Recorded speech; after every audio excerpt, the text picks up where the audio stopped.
결혼 7년 차. 나는 친정에서 보내는 추석 명절을 단 한 번도 쇠어본 적이 없다. 매년 친정엄마의 생신 때마다 몰래 계좌 이체만 했을 뿐 꽃다발 하나 얼굴 마주보며 건네지 못했다. 시어머니가 늘 이렇게 말했기 때문이다. 시집 온 여자는 친정 식구들하고는 남남인 거야. 올해 친정엄마의 칠순 잔치, 나는 용기를 내어 하루만 다녀오겠다고 말했다. 시어머니는 식탁 위에 젓가락을 내동댕이 쳤고 튄 밥알이 내 얼굴에 달라붙었다. 가고 싶어. 그럼 당장 가정법원 가서 이혼 서류에 도장부터 찍고 가. 우리 집안의 밖으로 굽는 팔은 필요 없으니까. 나는 웃었다. 지난 7년 만에 처음으로 아주 홀가분하게 웃었다. 네, 어머니. 지금 바로 도장 찍으러 갈게요. 이야기를 시작하기 전에 좋아요와 구독을 눌러주시면 감사하겠습니다. 자, 이제 편안한 마음으로 제 이야기에 귀 기울여 주세요. 가스레인지 후드에 달린 하얀색 전자시계가 아침 6시 정각을 알렸다. 경기도 용인시. 이른 아침의 공기에는 아직 가시지 않은 냉기가 서려 있었고 32평 아파트 주방에는 짙게 깔린 누린내가 좀처럼 흩어지지 않고 맴돌았다. 윤서연은 가스레인지 앞에 서서 오른손에 긴 나무 주걱을 쥔 채 지름이 50cm는 좋게 되는 커다란 스테인리스 들통 안을 천천히 젓고 있었다. 들통 안의 사골 국물은 하얀 거품을 내며 끓어오르고 있었고 훅 끼쳐오는 뜨거운 김에 이마에 맺힌 땀방울이 뺨을 타고 옥기 속으로 흘러내렸다. 두 다리가 뻣뻣하게 굳어왔다. 새벽 4시 반에 일어나 사골을 솥에 넣은 것부터 치면 자리에 서서 꼼짝 않고 1시간 반을 버틴 셈이었다. 거실 쪽에서 플라스틱 슬리퍼가 마룻바닥에 끌리는 슥슥 소리가 들려왔다. 소리는 주방 입구에서 멈췄다. 시어머니 김순자는 칙칙한 자주색면 잠옷차림으로 양손을 주머니에 찔러 넣은 채 서연의 어깨너머로 들통을 뚫어져라 쳐다보았다. 그녀는 아무 말 없이 오른손 검지를 빼내더니 가스레인지 테두리의 스테인리스 상판을 꾹 눌러 길게 훑었다. 손끝은 먼지 하나 없이 깨끗했다. 그녀는 입꼬리를 비죽거리며 시선을 거두고는 다시 펄펄 끓는 사골 국물로 눈길을 돌렸다. 국물색이 왜 이렇게 탁해? 김순자가 미간을 찌푸렸다. 막 잠에서 깬 듯 쉰 목소리가 짧고 날카롭게 튀어나왔다. 너 또 뼈 핏물 제대로 안 뺐지? 핏물도 덜 빠진 걸 끓여대니 이거 비려서 입에 대기나 하겠니? 서연은 젓고 있던 나무 주걱을 멈췄다. 주걱을 들통 가장자리에 걸쳐 여분의 국물을 털어낸 뒤 몸을 돌려 고개를 숙였다. 네, 어머니. 다음부터는 2시간 정도 더 담가두겠습니다. 김순자는 콧방귀를 뀌더니 휙 돌아서서 화장실로 향했다. 슬리퍼 끌리는 소리가 멀어지더니 이내 쾅 하고 화장실 문 닫히는 소리가 울렸다. 서연은 다시 나무 주걱을 쥐고 솥안에 잿빛 국물을 내려다보았다. 어젯밤 9시부터 찬물에 뼈를 담가두고 물을 3번이나 갈아주었다는 사실은 입 밖으로 꺼내지 않았다. 어차피 말해봤자 불 조절 하나 제대로 못해서 밥이나 제대로 하겠냐는 핀잔만 돌아올 게 뻔했으니까. 아침 7시 15분 이 식탁 차림이 끝났다. 직사각형 참나무 식탁의 상석에는 김순자가 앉았고 그 오른쪽에는 남편 최정호가 자리했다. 서연의 자리는 식탁의 맨 끝, 싱크대와 가장 가까운 곳이었다. 행여나 젓가락이라도 떨어뜨리면 손만 뻗어 서랍에서 새것을 꺼낼 수 있는 위치였다. 식탁 위에는 배추김치, 단무지 무침, 콩나물 무침, 어묵볶음, 소고기 장조림 등 6가지 밑반찬이 놓였고 정호만을 위해 특별히 구워낸 명란젓 구이도 작은 접시에 담겨 있었다. 정중앙에는 아직도 모락모락 김이 피어오르는 사골국 3대접이 놓였다. 서연은 자기 자리에 앉아 무릎 위에 두 손을 가지런히 모은 채 시어머니가 숟가락을 들어 국물을 한 입 떠먹는 모습을 지켜보았다. 김순자는 국물을 삼키고는 아무런 평가도 없이 장조림 한 점을 집어들었다. 식사를 시작해도 좋다는 신호였다. 정우는 즉시 젓가락을 들어 콩나물을 한 움큼 집어 입에 우겨 넣었다. 아삭아삭 씹는 소리가 울려 퍼졌다. 서연도 자신의 숟가락을 들어 그릇 안을 2번 휘저었다. 그녀는 눈을 내리깐 채로 정호를 힐끗 보고 다시 시어머니를 쳐다보았다. 어머니, 서연이 입을 뗐다. 목소리를 한껏 낮추고 최대한 차분한 어조를 유지하려 애썼다. 다음 주 토요일이 저희 엄마 칠순이세요.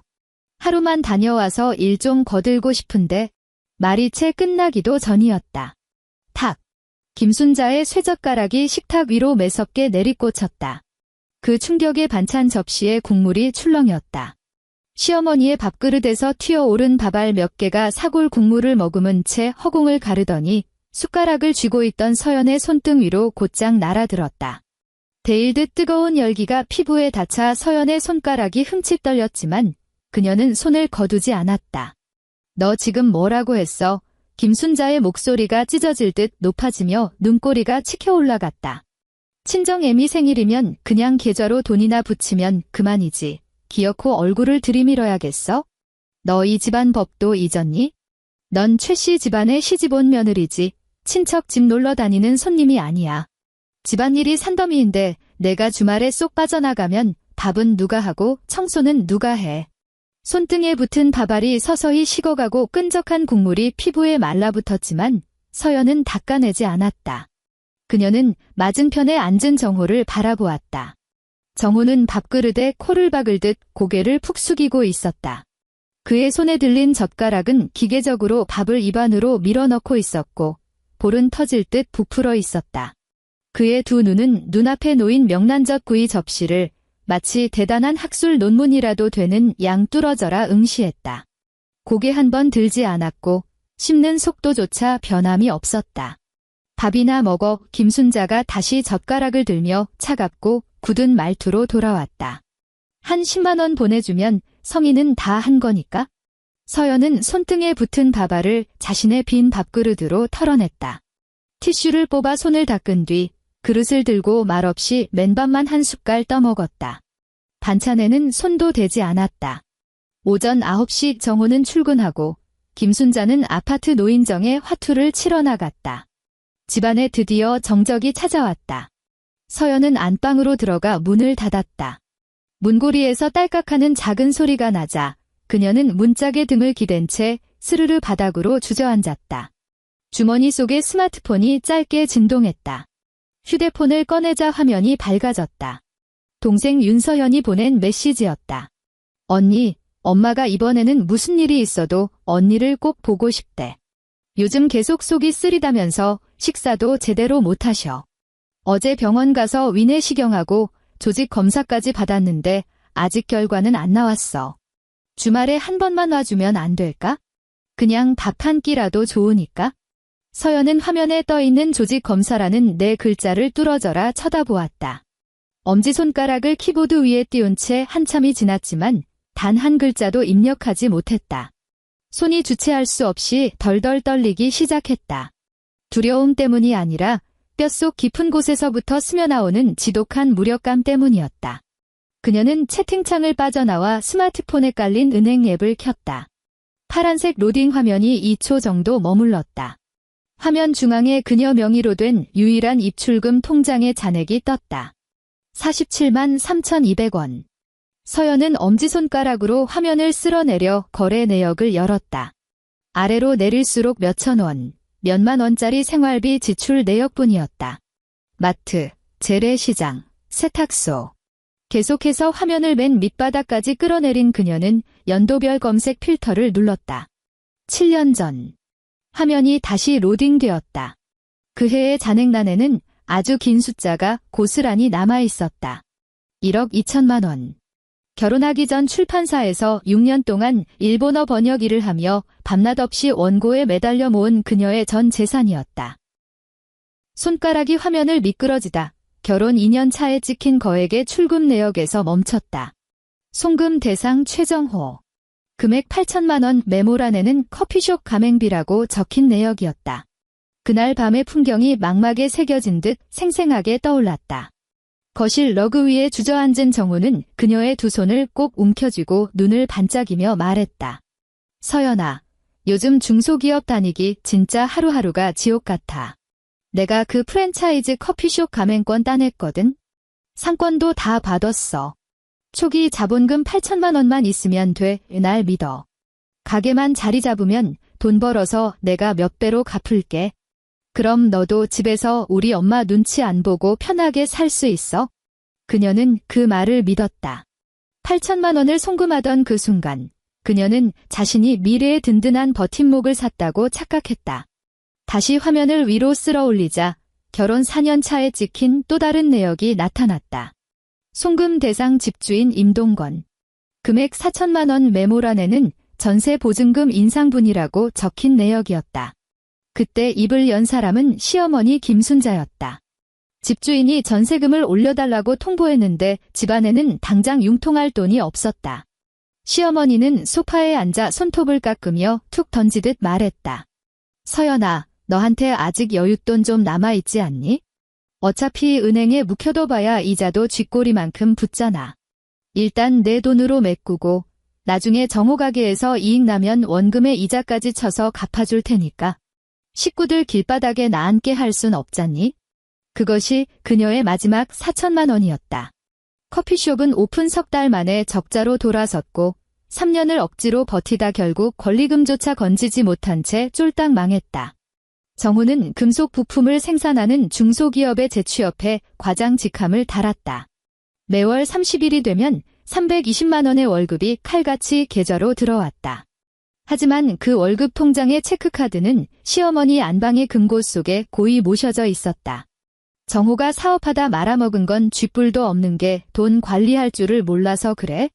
앞으로 이 월급은 내가 직접 관리할 테니 너희한테는 매달 생활비만 떼어주마.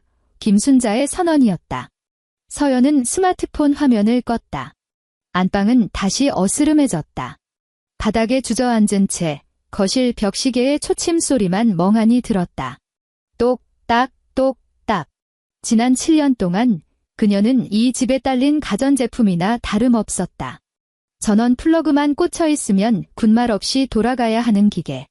7년 내내 친정 추석은 꿈도 꾸지 못했고 매년 친정엄마 생신 때마다 반찬값에서 억지로 쥐어짜낸 푼돈을 몰래 붙이는 게 전부였다. 꽃다발 하나 제 손으로 건넬 엄두조차 내지 못했다. 그녀는 자리에서 일어나 옷장 앞으로 다가갔다. 맨 아래 칸 서랍을 열고 철진한 스웨터 몇 벌을 들추자 그 아래에 깔린 누런 서류 봉투 하나가 모습을 드러냈다. 석 달 전부터 그 자리에 숨겨두었던 봉투였다. 손을 뻗어 거칠거칠한 봉투 표면을 손끝으로 매만지던 그녀는 천천히 손에 힘을 주어 봉투를 꺼내 들었다. 토요일 아침. 거실 통유리창 너머로 쏟아진 아침 햇살이 마룻바닥 위로 길쭉한 그림자를 드리웠다. 서연은 베이지색 트렌치코트를 입고 검은색 가죽 크로스백을 맸다. 현관으로 걸어가 가니 의자 앞에 선 그녀는 하얀색 운동화를 꺼내 허리를 숙여 발을 밀어넣고 운동화 끈을 묶기 시작했다.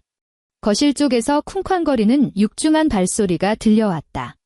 주방에서 걸어 나온 김순자의 손에는 아직 행주가 들려 있었다. 현관에 있는 서연을 발견하자마자 그녀의 발걸음이 뚝 멈췄고 미간에는 험악한 주름이 팍 파였다. 복도 끝까지 성큼성큼 다가온 김순자는 팔짱을 낀 채 벽에 기대어 섰다. 신발끈을 묶고 있는 서연을 내려다보는 시선에 멸시가 가득했다. 내 지난 화요일에 한 말, 귓구멍이 막혀서 못 알아먹었니? 조용한 아침 공기를 찢고 나오는 김순자의 목소리에는 노골적인 분노가 묻어났다. 서연은 왼쪽 운동화 끈을 단단히 묶어 매듭을 지은 뒤 허리를 꼿꼿이 폈다. 그리고 시어머니의 눈을 똑바로 마주 보았다. 어머니, 딱 하루예요. 밤 9시 전에는 무조건 돌아올게요.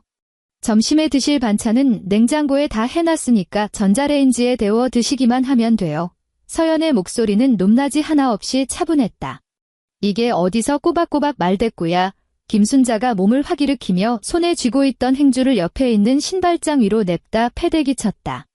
퍽 하는 둔탁한 소리가 울렸다. 내가 안 된다면 안 되는 거야. 기어이 가겠다고? 좋아. 김순자는 오른팔을 뻗어 현관문 쪽을 삿대질하며 핏대가 설 정도로 목소리를 높였다. 거의 발악에 가까운 고함이었다. 그럼 당장 가정법원 가서 이혼 서류에 도장부터 찍고 가. 우리 집안의 밖으로 굽는 팔은 필요 없어. 이 집 문턱 넘을 거면 다신 돌아올 생각 마. 복도 옆 안방 문이 빼꼼히 열렸다. 문틈 사이로 정호의 얼굴이 불쑥 튀어나왔다. 칙칙한 회색 잠옷 차림의 까치집을 한 머리. 그의 불안한 눈동자가 어머니와 아내 사이를 쉴 새 없이 오갔다. 서연은 고개를 돌려 문틈에 선 정호를 쳐다보았다. 그녀는 기다렸다. 저 남자가 밖으로 나와서 하다못해 엄마, 그냥 반나절만 다녀오게 해요라는 말이라도 꺼내주기를? 아니, 그저 자기 옆에 와서 서 주기만이라도 하기를. 1초, 2초, 3초. 정호의 목을대가 꿀꺽하고 움직였다. 그는 서연의 시선을 슬그머니 피하더니 목을 움츠리고 방 안으로 쏙 들어가 버렸다. 딸깍. 안방 문이 닫혔다. 너무나도 얄미울 정도로 깔끔한 문 닫히는 소리였다. 서연은 굳게 닫힌 방문을 응시했다.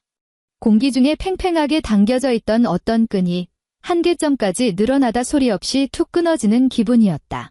그녀는 천천히 고개를 돌려 다시 분노로 길길이 날뛰는 시어머니를 쳐다보았다. 입꼬리가 미세하게 실룩거리더니 눈가에 근육이 풀리며 스르르 호를 그렸다. 그것은 쓴웃음도 조소도 아니었다. 7년 동안 어깨를 짓누르던 수십 킬로그램의 짐덩이를 마침내 바닥에 내려놓은 사람만이 지을 수 있는 갑작스러운 해방감에서 우러나온 지극히 자연스러운 미소였다. 네, 어머니. 서연이 조용히 속삭였다. 마치 집 앞 슈퍼에 간장이나 하나 사오겠다는 듯이 너무나도 가벼운 말투였다. 지금 바로 도장 찍으러 갈게요. 김순자는 순간 꿀먹은 벙어리가 되었다. 그녀는 이미 뱃속에 독서를 한가득 장전해둔 터였다. 서연이 지난 7년 동안 늘 그랬듯 눈시울을 붉히며 고개를 푹 숙인 채 기어들어가는 목소리로 어머니 제가 잘못했어요라고 빌기를 바랐다. 그러고는 얌전히 외투를 벗고 주방으로 터덜터덜 돌아가 설거지나 하기를 기다리고 있었다. 하지만 서연은 외투를 벗지 않았다. 그녀는 몸을 돌려 신발장 가운데 서랍을 열었다. 그리고 그 안에서 누런 서류 봉투 하나를 꺼냈다. 꽤 두툼한 봉투였다. 그녀는 시어머니가 뻔히 보는 앞에서 느릿느릿 여유롭게 봉투 입구를 감싼 실을 풀더니 그 안에서 깔끔하게 스테이플러로 찍힌 A4 용지 뭉치를 꺼내 들었다. 어머니, 이거 이혼 합의서예요. 서연이 서류를 김순자 쪽으로 내밀었다. 김순자는 서류를 받아 들지 못한 채 마치 사람이라도 물어뜯는 괴물이라도 본 양 눈만 홉뜨고 종이 뭉치를 노려보았다.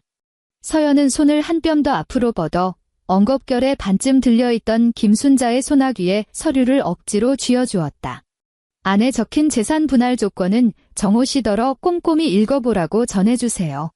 이 뒤에 붙은 건 전세계약서 사본이고 그 뒤에는 제 통장 거래 내역서 싹 다 뽑아서 첨부했어요. 3일 안에 이해 제기 없으면 바로 법원에 소장 접수하겠습니다. 김순자가 고개를 숙여 손에 들린 서류를 내려다보았다. 맨 앞장 상단에는 굵고 까만 글씨로 4글자가 선명하게 박혀 있었다. 이혼 합의. 그녀가 화들짝 고개를 치켜들었다. 얼굴에 돌던 핏기가 순식간에 싹 가시며 목소리가 사시나무 떨리듯 떨렸다. 너 이게 무슨 수작이야? 그녀가 신경질적으로 첫 장을 획 넘기자 두 번째 장의 재산 목록표에 시선이 꽂혔다. 하얀 종이 위에 까만 글씨로 조목조목 명시되어 있었다. 첫 번째 항목, 부동산 및 전세 보증금. 현재 거주 중인 용인시 32평 아파트의 전세 보증금 총액 2억 4천만 원 위 중 1억 6천만 원은 아내의 혼전 개인 재산 및 혼인 후 독립적인 소득으로 지출된 금액임. 해당 금액은 혼인관계 해소 전 남편 및 남편의 가족이 반환해야 함. 두 번째 항목, 채무 변제. 남편 최정호는 혼인 2년 차의 아내 윤서연으로부터 상업투자 명목으로 8천만 원을 차용함. 은행 이체 기록 및 거래 내역 증빙 첨부. 해당 차용금은 이혼 효력 발생 전 일시불로 전액 상환해야 함. 김순자의 두 손이 덜덜 떨리기 시작했다. 종이 뭉치가 파르르 떨리며 바스락거리는 소리를 냈다. 너 이거 처음부터 다 작정하고 꾸민 짓이지. 그녀가 믿을 수 없다는 듯 서연을 노려보며 소리쳤다. 이 독사 같은 년. 내가 이 집구석에서 7년 동안 순한 양처럼 굴었던 게 다 우리 돈 빼먹으려고 수작 부린 거였어? 서연은 이미 몸을 돌려 현관문 손잡이를 틀어진 상태였다. 찰칵하고 문을 열자 바깥에 매서운 찬바람이 훅 밀려 들어와 그녀의 베이지색 트렌치코트 자락을 펄럭였다. 그녀는 고개를 돌려 분노와 공포로 온몸을 부들부들 떠는 여자를 바라보았다. 작정이 아니라 준비를 한 거죠. 어머니의 서연의 말투는 여전히 어느 객관적인 사실을 읊어대듯 평온했다. 방금 어머니께서 당장 도장 찍고 오라고 하셔서 저는 그냥 시키는 대로 고분고분 따르는 것뿐이에요. 안녕히 계세요. 그녀가 문지방을 넘어섰다. 황.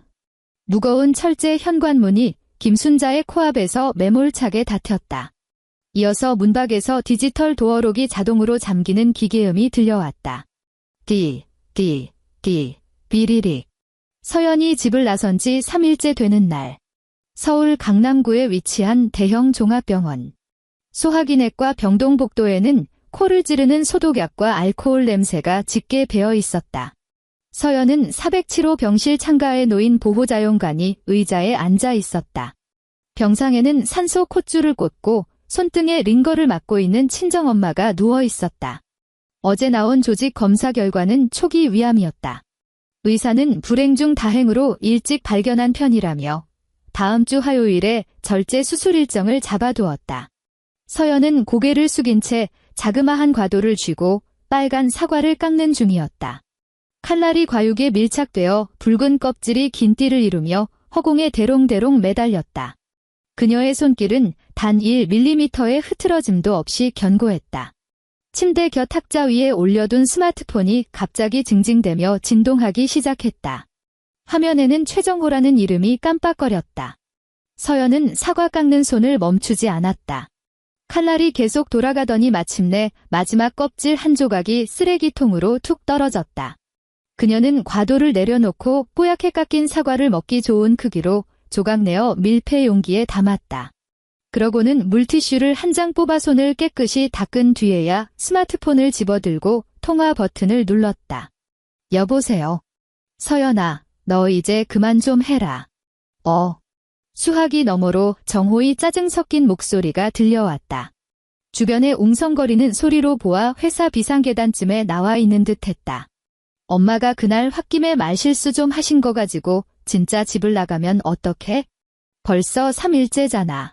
집에 밥 해줄 사람도 없어서 엄마 며칠 내내 배달 음식만 드시다가 위경련 났다고 난리셔. 빨리 안 들어와? 나 오늘 저녁에 내가 해주는 낙지볶음 먹고 싶어. 정호의 목소리에는 아내를 걱정하는 기색이라곤 눈꼽만큼도 없었다. 오로지 자신의 편안했던 일상이 깨진 것에 대한 짜증과 신경질 뿐이었다. 심지어 장모님의 안부는 단 한마디도 묻지 않았다. 서연은 창밖의 파란 하늘을 물끄러미 바라보았다. 서울의 가을 하늘은 참으로 맑았다. 합의서는 읽어봤어. 그녀가 물었다. 전화기 너머에서 잠시 정적이 흘렀다. 무슨 합의서? 아, 엄마가 식탁 위에 던져둔 그 종이 쪼가리? 대충 훑어보고 서랍에 처박아뒀어. 서연아, 제발 장난 좀 그만 칠래? 뭐? 2억 4천만 원. 8천만 원. 내가 대체 그 큰돈이 어디 있다고 그래? 쓸데없는 소리 그만하고 빨리 집에나 기어들어와. 최정호, 서연이 그의 말을 싹둑 잘랐다. 큰 목소리는 아니었지만 마치 차가운 금속 같은 서늘함이 배어 있었다. 합의서에 도장이나 찍어. 굳이 전화할 필요 없어. 3일 기한은 오늘로 끝났고 내가 이해 제기 안 한 걸로 간주해서 오늘 오후에 바로 변호사 통해서 법원에 재산 분할 청구 소송 접수할 거니까. 수화기 너머의 정호는 5초가 넘도록 아무 말도 하지 못했다. 전파를 타고 넘어오는 그의 숨소리가 점점 거칠어졌다. 너 미쳤어. 윤서연, 너 지금 진심으로 하는 소리야?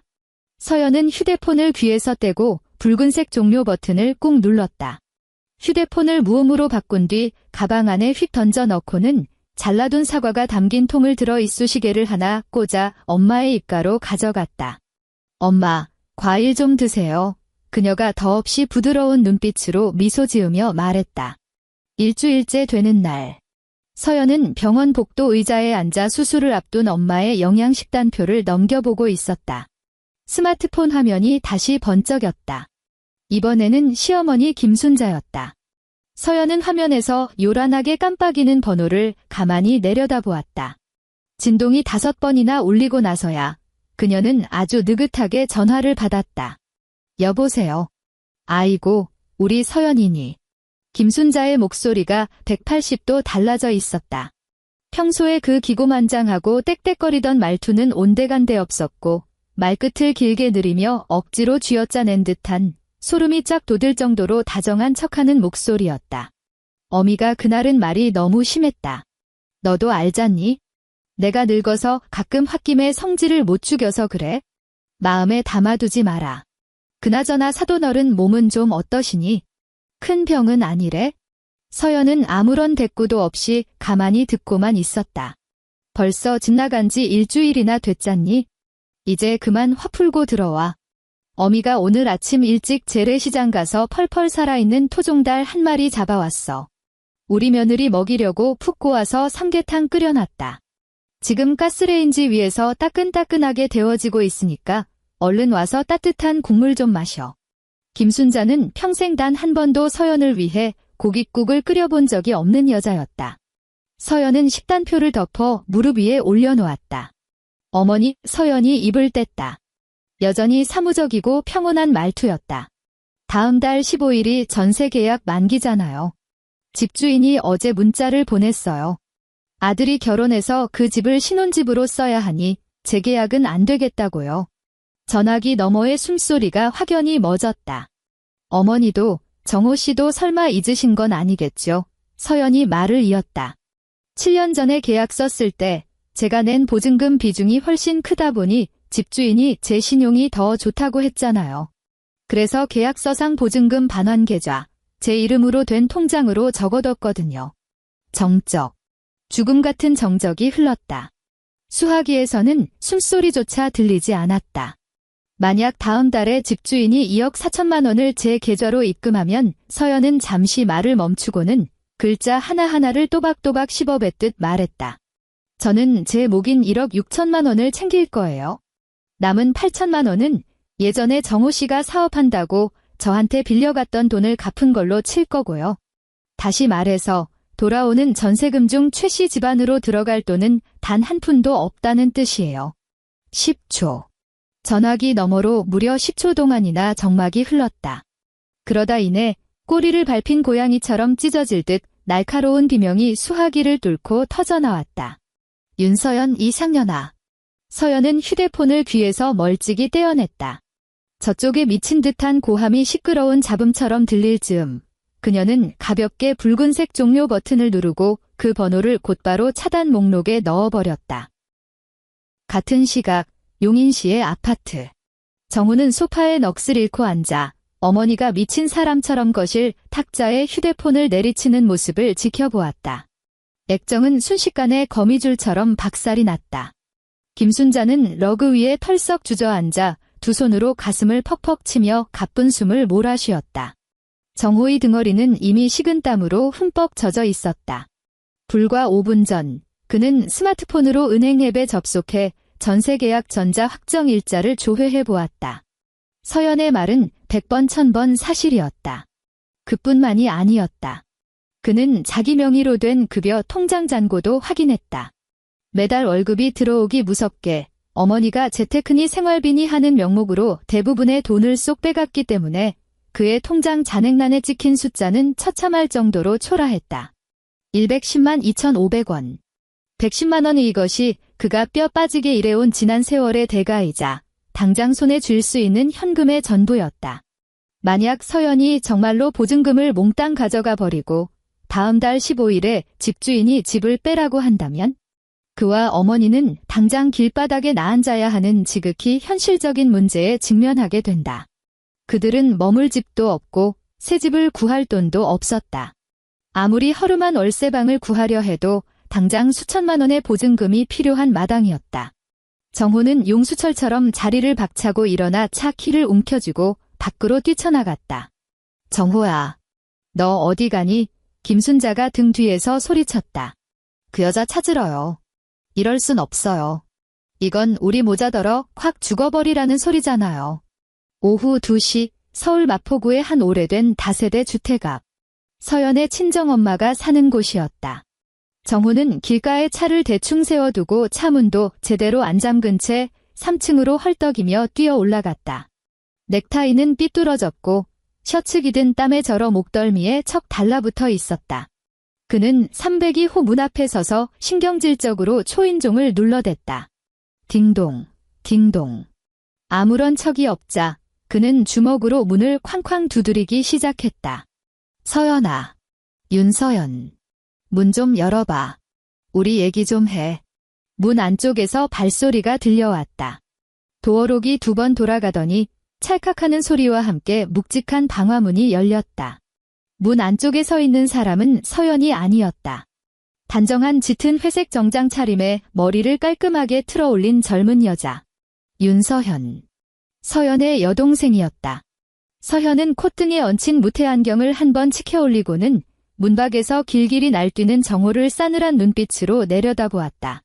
형부, 남의 사유지 앞에서 이렇게 큰 소리로 행패 부리시면 당장 경찰 불러서 업무방해나 주거침입으로 고소할 수 있습니다. 서현의 목소리에는 온기라곤 단 한 방울도 섞여 있지 않았다.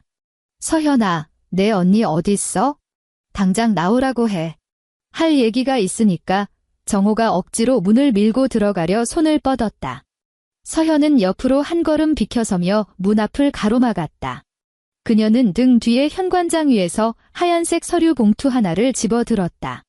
봉투 오른쪽 위에는 제법 이름 있는 대형 로펌의 로고가 선명하게 찍혀 있었다. 그녀는 그 봉투를 정호의 눈앞에 쑥 내밀었다.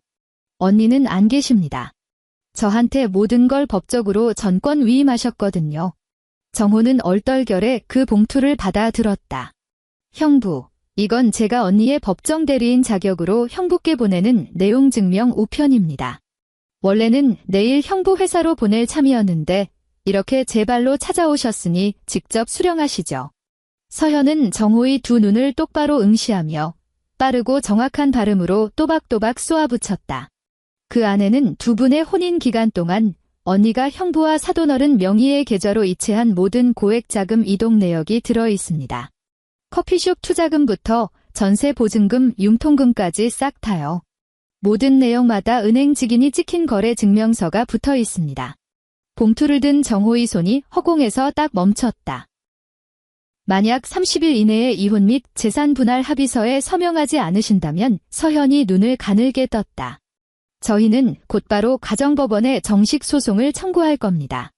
원금 반환은 물론이고 지난 7년치의 법정이자와 언니가 받은 정신적 피해 보상금까지 모조리 청구할 계획입니다. 그때가 되면 법원에서 날아가는 소환장은 형부 소속 부서나 인사팀으로 직접 꽂히겠죠. 정호의 입술이 달싹거렸지만 쉰소리조차 새어나오지 않았다. 그는 고개를 푹 숙여 손에 들린 봉투를 내려다보았다.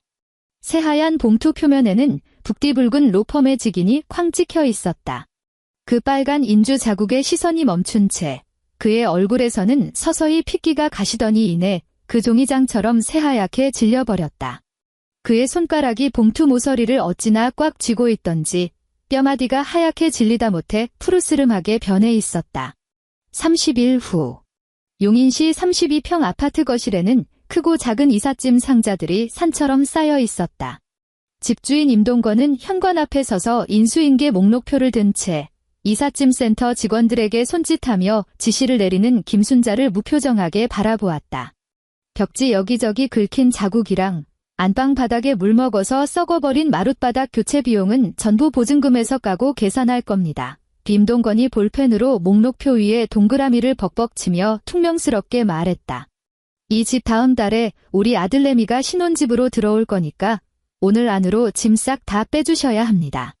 김순자의 얼굴은 시퍼렇게 질려 있었지만 평소와는 다르게 고래고래 소리를 지르지 못했다.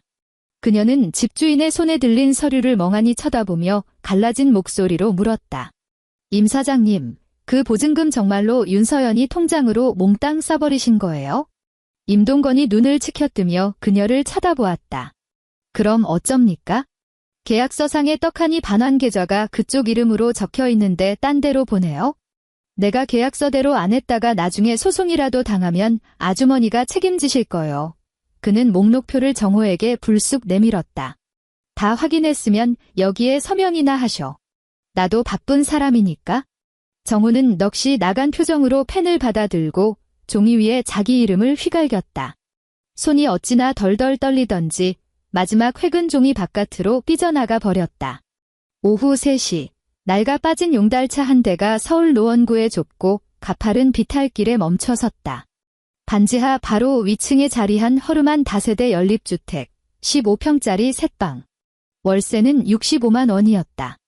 엘리베이터 따위는 구경조차 할 수 없었고 복도에는 눅눅한 곰팡내와 하수구에서 올라오는 시큼한 악취가 1년 내내 진동했다.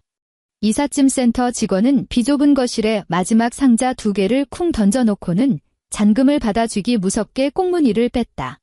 정호는 짐 상자들 때문에 겨우 한 사람 지나갈 통로만 남은 방 안에 서서 훌렁훌렁 벗겨진 벽지와 머리 위에서 깜빡거리는 침침한 형광등을 멍하니 올려다보았다.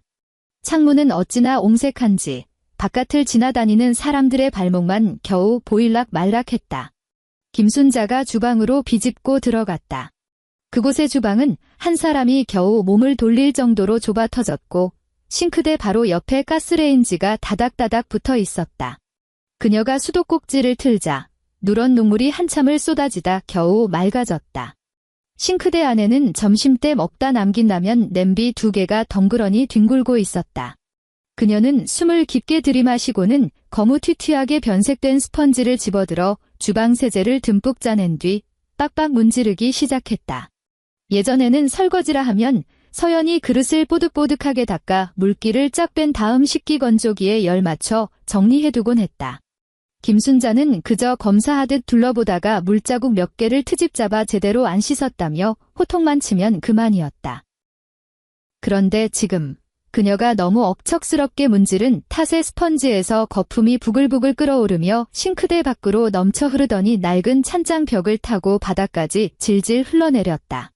미끈미끈한 거품이 그녀의 플라스틱 슬리퍼 바닥에 스며들자 찍 미끄러진 그녀의 무릎이 나무 찬장 모서리에 퍽하고 세게 부딪혔다. 아이고. 김순자는 비명을 지르며 거품투성이가 된 싸구려 타일 바닥에 주저앉았다.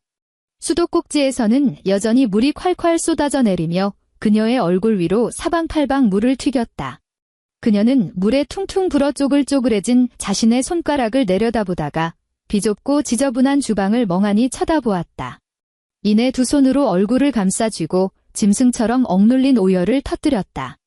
눈물이 맺힌 물방울과 섞여 손가락 사이로 뚝뚝 떨어져 내렸다. 지난 7년 만에 처음으로 서연이 없는 이 비참한 주방에서 그녀는 엉엉 소리 내어 울었다. 며칠 뒤 정호의 회사 복도. 정호는 일회용 종이컵에 담긴 믹스 커피를 든 채 흡연구역 벽에 기대어 멍하니 허공을 응시하고 있었다. 셔츠는 다림질 한 번 못해 쭈글쭈글했고 옷기대는 채 지워지지 않은 커피 얼룩이 묻어 있었다. 노원구로 이사한 후 출퇴근 시간이 왕복 1시간 반이나 늘어나는 바람에 그는 벌써 3일 연속으로 지각을 면치 못했다. 같은 부서의 박 대리가 스마트폰을 들고 다가와 팔꿈치로 그의 옆구리를 툭 쳤다. 최 과장님, 요새 재수 씨랑 무슨 문제 있으십니까? 박 대리가 목소리를 낮추며 물었다.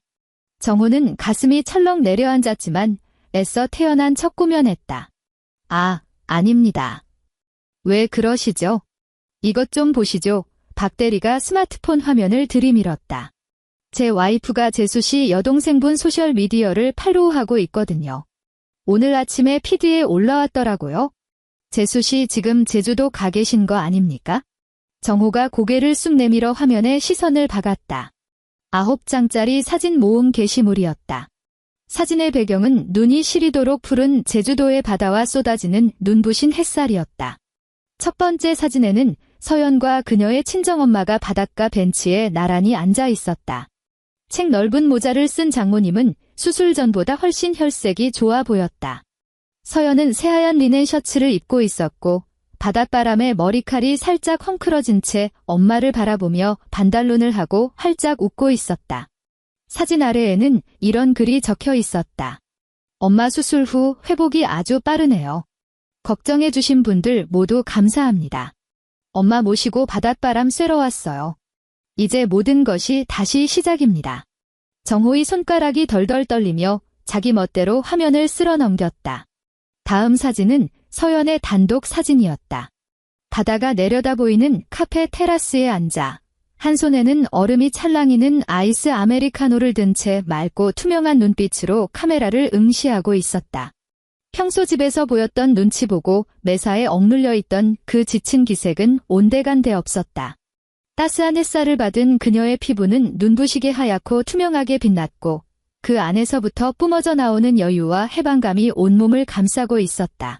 정호는 그 사진에 시선을 고정한 채 갈수록 씩씩거리며 숨을 몰아쉬었다. 그는 머릿속을 쥐어짜며 기억을 더듬어 보았다. 서연이 자기 집에서 저토록 아무런 경계심 없이 활짝 웃어본 적이 언제였더라? 5년 전이었나? 아니면 7년 전 막 신혼살림을 차렸을 때였나? 32평짜리 그 아파트 안에서 그의 기억 속에 남아있는 서연의 모습은 늘 고개를 푹 숙인 채 주방에서 종종 걸음 치던 뒷모습, 어머니의 헛기 침소리 한 번에 흠칫 놀라 움츠러들던 어깨, 그리고 밥상머리에서 시어머니가 남긴 반찬만 깨작거리던 침묵뿐이었다. 그는 박 대리에게 폰을 획 돌려주고는 입을 꾹 다문 채 획 돌아서서 화장실로 젠걸음을 쳤다. 자신을 변기 칸에 가두고 문짝에 기댄 그는 가슴을 미친 듯이 헐떡였다. 집을 잃었을 때보다 1000배 만배는 더 끔찍한 공포감이 그의 목줄기를 콱 틀어쥐었다. 공기처럼 언제나 자기 삶에 존재할 줄 알고 지난 7년간 마음대로 짓밟고 함부로 굴었던 그 여자가 이제 정말로 자신의 곁을 완벽하게 떠나버렸다는 사실을 뼈저리게 깨달은 것이다. 무엇보다 미칠 노릇인 건 자신을 떠난 뒤 그녀의 삶이 예전보다 만배는 더 눈부시게 반짝이고 있다는 사실이었다. 다시 한 달이 지났다. 서울 강남구에 위치한 종합병원 1층 로비. 김순자는 후줄근한 회갈색 코트를 걸치고 구부정하게 굽은 허리를 한 채 북적이는 인파 속에서 어찌할 바를 모르고 두리번거렸다. 장장 보름이라는 시간 동안 이 사람 저 사람 바짓가랑이를 붙들고 수소문한 끝에 기어코 서연의 친정엄마가 검진받는 병원과 입원실 호수를 알아낸 터였다. 그녀는 주머니 속에 든 봉투 하나를 꽉 움켜쥐고 있었다. 손바닥은 이미 흥건한 식은땀으로 젖어 있었다. 지하철만 2시간을 넘게 탔고 중간에 노선을 반대로 타는 바람에 헤매느라 그녀의 두 다리는 지금 당장이라도 끊어질 듯 무거웠다.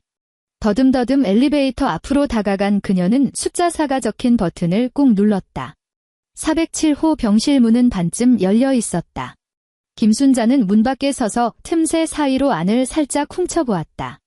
서연은 침대 곁에 걸터 앉아 나무 빗을 들고 엄마의 머리카락을 아주 조심스럽고 다정하게 빗겨주고 있었다. 창문을 뚫고 들어온 따사로운 햇살이 모녀의 어깨 위로 부서져 내렸고 그 풍경은 숨이 막힐 만큼 고요하고 따뜻했다. 엄마, 다음 주에 검사 결과 나와서 아무 이상 없으면 엄마가 제일 드시고 싶어 하셨던 최고급 한우 소고기구이 먹으러 가요. 서연의 목소리는 깃털처럼 보드랍고 미소가 잔뜩 배어 있었다. 어휴, 이 기집애. 돈 쓸 궁리만 하네. 너 지금 월세 내면서 살랴. 번역일도 다시 시작하랴. 어깨가 무거울 텐데 뭔 소고기야. 친정엄마는 입으로는 투덜거렸지만 눈가의 주름에는 행복한 웃음이 가득 고여 있었다. 괜찮아요. 저 혼자 충분히 감당할 수 있어요. 서연은 빗을 내려놓고 엄마의 쭈글쭈글한 손을 꼭 맞잡았다. 우리 모녀 이렇게 건강하게만 지내면 그게 최고죠. 김순자는 문 밖에 선 채 그 맑고 티 없는 웃음소리를 엿들었다. 오늘 아침 집을 나서기 전 정호가 시뻘건 딱지가 붙은 공과금 독촉장 뭉치를 식탁 위에 냅다 집어던지며 폐악질을 부리던 모습이 떠올랐다. 곰팡내가 진동하는 15평짜리 반지하 셋방의 그 역겨운 냄새도 허리가 끊어질 듯 아파 싱크대 앞에서 허리조차 펴지 못하고 낑낑대며 설거지하던 자신의 비참한 꼴도 주마등처럼 스쳐 지나갔다. 그녀는 손을 들어 올려 당장이라도 저 문을 왈칵 밀치고 들어가고 싶었다. 하지만 허공에 붕 뜬 손은 끝내 문고리를 잡아당기지 못했다. 문을 열고 들어가서 대체 무슨 낯짝으로 입을 연단 말인가? 어머니가 잘못했다. 제발 우리 집으로 다시 돌아와 다오. 그녀는 직감했다. 모든 것이 되돌리기엔 너무 늦어버렸다는 것을. 자신이 눈썹만 한 번 치켜떠도 숨소리조차 내지 못하고 오들오들 떨던 그 고분고분한 며느리는 이제 이 세상 어디에도 없었다. 완전히 죽어버린 것이다. 김순자는 그 문턱에서 무려 10분이나 망부석처럼 서 있었다. 결국 그녀는 천천히, 아주 천천히 손을 거두어 들였다. 구부정한 허리를 돌려 무거운 납덩이 같은 발을 끌며 병원 1층 안내 데스크를 향해 한 걸음 한 걸음 힘겹게 발걸음을 옮겼다. 안내 데스크의 간호사는 차트를 정리하느라 분주했다. 김순자는 땀에 절어 모서리가 쭈글쭈글해진 봉투를 주머니에서 꺼내 차가운 대리석 데스크 위에 쓱 올려놓았다. 저기요 사포로 긁는 듯 쩍쩍 갈라진 목소리가 새어나왔다. 이것 좀 407호에 입원하신 윤서연 씨한테 전해주실 수 있을까요? 간호사가 봉투를 힐끗 보았다. 네, 혹시 전하실 말씀이라도 있으신가요? 아뇨의 김순자가 힘없이 고개를 저었다. 아무 말도 전하지 마세요. 그녀는 몸을 돌려 한껏 굽은 등을 한 채 병원 정문을 빠져나갔고 초겨울에 매서운 칼바람이 부는 서울 거리 속으로 쓸쓸히 자취를 감추었다. 10분 후 간호사가 407호 병실로 봉투를 가져다 주었다. 서연은 발신인 이름 하나 적히지 않은 텅 빈 봉투를 받아 들고 겉면을 쓱 훑어보았다. 입구를 뜯어 안에 들어있던 서류 몇 장을 꺼냈다. 다름 아닌 그 이혼 합의서였다. 맨 마지막 장 오른쪽 구석에는 지렁이가 기어가듯 삐뚤빼뚤하게 갈겨 쓴 최정호의 이름과 그 옆에 꾹 찍힌 시뻘건 지장 자국이 선명했다. 얼마나 꾹꾹 눌렀었는지 종이가 다 찢어질 지경이었다. 엄마가 그녀를 쳐다보며 물었다. 그게 뭐니? 서연은 합의서를 반듯하게 접어 자신의 가방 안에 조용히 밀어넣었다. 아무것도 아니에요. 엄마우 그녀는 고개를 돌려 사과 한 알과 과도를 집어들었다. 그냥 다 끝났다는 통지서예요. 창밖에서 불어온 바람에 제주도에서 사온 엽서가 침대 머리맡 달력에 꽂힌 채 파르르 떨렸다. 칼날 위로 쏟아지는 햇살이 서늘하고 눈부신 빛을 반사했다. 서연의 손길은 단단하고 안정적이었으며 길게 늘어진 사과 껍질은 허공에서 한 번도 끊어지지 않고 매끄럽게 떨어져 내렸다. 2달 뒤 이혼 절차는 법적으로 완벽하게 마무리되었다. 가정법원의 판결은 일사천리로 떨어졌다. 재산 분할 결과 서연은 혼전 재산 반환금의 위자료까지 얹어 1억 4천만 원을 당당히 돌려받았다. 남은 4천만 원에 대해서는 정호가 향후 3년 동안 매월 할부로 갚으라는 법원의 판결이 내려졌다. 돈을 돌려받은 바로 다음 날 서연은 마포구에 채광이 아주 좋은 원룸 오피스텔을 얻었다. 친정엄마 집에서 걸어서 고작 10분이면 닿는 거리였다. 6개월 후 아침 7시 반 마포구 오피스텔의 안마 커튼이 걷히자 한강 수면 위로 눈부신 금빛 아침 햇살이 부서져 내렸다. 서연은 몸에 착감기는 부드러운 면 잠옷차림으로 아일랜드 식탁 앞에 섰다. 더 이상 새벽부터 일어나 누린내 나는 사고를 끓일 필요가 없었다. 그녀는 찬장에서 새로 사온 콜롬비아산 원두 한 봉지를 꺼내 전동 그라인더에 부어 넣었다. 기계가 웅웅거리는 낮은 소리를 내며 돌아가자 쌉싸름하고 묵직한 커피 향이 방 안을 가득 채우기 시작했다. 머그잔에 김이 모락모락 피어오르는 뜨거운 아메리카노를 내린 그녀는 잔을 쥐고 창가에 놓인 푹신한 인용 소파로 다가가 몸을 묻었다. 옆에 놓인 작은 원형 탁자 위에는 노트북이 켜져 있었고 화면에는 어젯밤 번역하다만 일본 소설 원고가 띄워져 있었다. 뒤에서 쿵쾅거리며 재촉하는 발소리도 자신을 노려보며 쏘아붙이는 멸시 어린 시선도 기름때가 잔뜩 낀 혐오스러운 싱크대도 이제는 없었다. 오직 코끝을 맴도는 커피향과 창문을 넘어오는 한강이 시원한 바람만이 존재할 뿐이었다. 1년 뒤 서울의 거센 장마가 찾아왔다. 갑작스레 쏟아진 폭우가 마포구 일대 거리를 시원하게 씻어내리고 있었다. 행인들은 우산을 쓴 채 첨벙첨벙 무릉덩이를 피해 발걸음을 재촉했다. 최정호는 우산조차 없었다. 목깃이 너덜너덜하게 달아빠진 낡은 재킷을 걸치고 한 손에는 헐갑의 철물 부품 샘플이 든 비닐봉지를 든 채 비를 피하려 헐레벌떡 길모퉁이 카페 처마 밑으로 뛰어들었다. 어깨에 툭툭 떨어진 빗물을 털어내던 그는 무심코 고개를 돌려 카페 유리창 너머를 쳐다보았다. 단 1초 한 번의 시선이 닿자마자 그의 온몸이 뻣뻣하게 굳어버렸다. 창가 자리에 한 여자가 앉아 있었다. 목선이 드러나도록 깔끔하게 자른 쇼트커트, 지적인 느낌을 주는 야은 태의 둥근 안경, 그리고 고급스러운 질감에 짙은 네이비색 니트 차림. 그녀는 노트북 화면을 뚫어져라 응시하며 전문가다운 엄청난 속도로 키보드를 두드리고 있었다. 탁자 위에는 반쯤 비워진 아이스 아메리카노와 두툼한 일본어 사전이 놓여 있었다. 서연이었다. 정우는 거센 빗줄기를 맞으며 뽀얗게 서린 습기 찬 유리창 너머로 그녀를 홀린 듯이 바라보았다. 완전히 다른 사람이 되어 있었다. 뼛속부터 뿜어져 나오는 저 당당한 자신감과 고요함은 그가 단 한 번도 본 적 없는 모습이었다. 그녀는 이따금 번역을 멈추고 생각에 잠긴 채 창밖의 빗방울을 응시했는데 그 눈빛은 깊은 호수처럼 평온했다. 정호의 손이 철물 샘플이 든 비닐봉지를 신경질적으로 움켜쥐었다. 바스락거리는 비닐 마찰음이 귀를 찔렀다. 그는 반걸음 앞으로 다가가 카페 문을 밀고 들어가려 했다. 바로 그때 서연의 시선이 창밖을 쓱 훑었다. 그녀의 두 눈이 정호의 몸에 머문 시간은 채 1초도 되지 않았다. 깜짝 놀라지도 분노로 이글거리지도 그렇다고 황급히 시선을 피하지도 않았다. 마치 길을 걷다 스쳐 지나가는 이름 모를 행인을 보는 듯한 눈빛이었다. 그리고 그녀는 아무 일도 없었다는 듯 고개를 돌려 다시 노트북 화면으로 시선을 고정했다. 정호가 내디뎠던 발이 허공에서 딱 굳어버렸다. 머리통을 때리며 흘러내린 빗물이 눈꼬리를 타고 들어와 찌르르한 통증을 일으켰고 그는 질끈 두 눈을 감아버렸다. 천천히 발을 거두어들인 그는 몸을 획 돌려 쏟아지는 폭우 속으로 터덜터덜 걸어 들어갔다. 카페 안. 서연의 스마트폰 화면이 번쩍 켜지며 짧게 진동했다. 동생 서연이가 보낸 메시지였다. 휴대폰 화면에는 이렇게 적혀 있었다. 언니, 최정호 이번 달 할부금 또 밀렸어. 벌써 5일이나 지났는데? 강제 집행 신청할까? 그냥 바로 급여 통장 가압류 걸어버려?